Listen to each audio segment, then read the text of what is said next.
So Josh, let's start by answering, what is restorative justice? Well, it can mean big change, or it can mean lots of smaller incremental changes.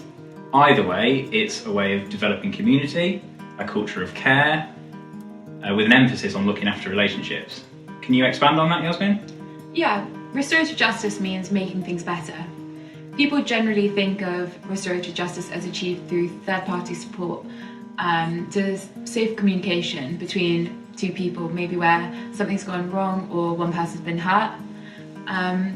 Sometimes people think that it's about making people say sorry, but that's really superficial and it's much more complex than that.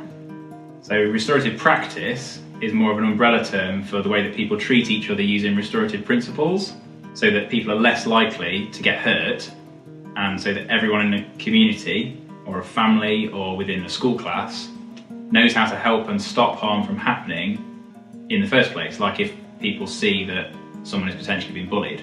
Yeah, I guess the situation and the people involved are always unique.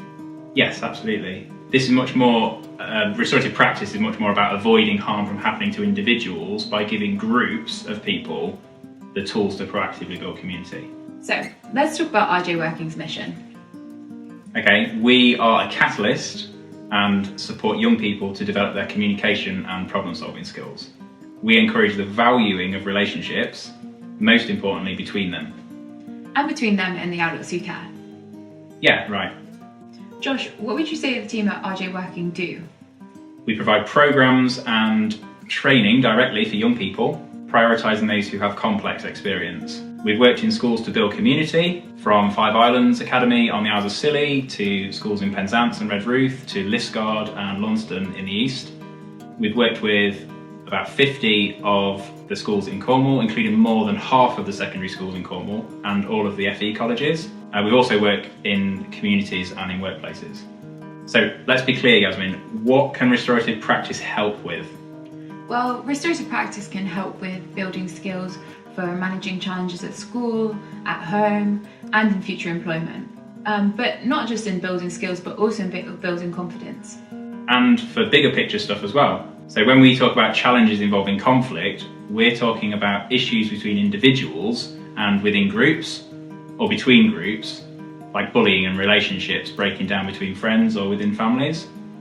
But with restorative practice, we're also talking about the bigger things going on in the world around us that cause us harm. Things like harms to identity, like racism, and harms to the environment that contribute negatively to climate change. We're really passionate about climate justice and learning about how to be actively anti-racist.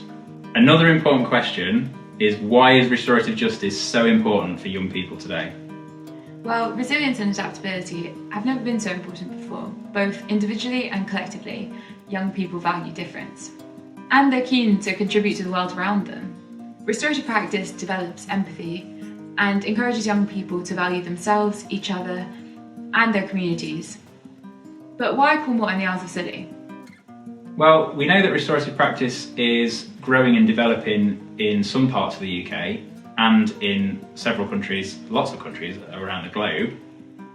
But we want Cornwall to champion the quality version of restorative justice, which is the version that is owned and led by young people in their communities. Yeah, I suppose Cornwall is a bit like an island. People are held together by the coastline. So community is a big deal, which can be great, but it can also present further challenges if things were to go wrong. So there's a good incentive to get good at working things out. I mean, no one wants to get stuck in past conflict or be defined by something that went wrong. Yeah, absolutely. There's also the potential for a whole system approach through primary, secondary, further education and into employment. So the restorative model really does work for all ages. If you'd like to learn more about how restorative practice can support young people and communities that you work in, please give us a call, email or message, and we'd love to hear from you. Thank you. Thanks.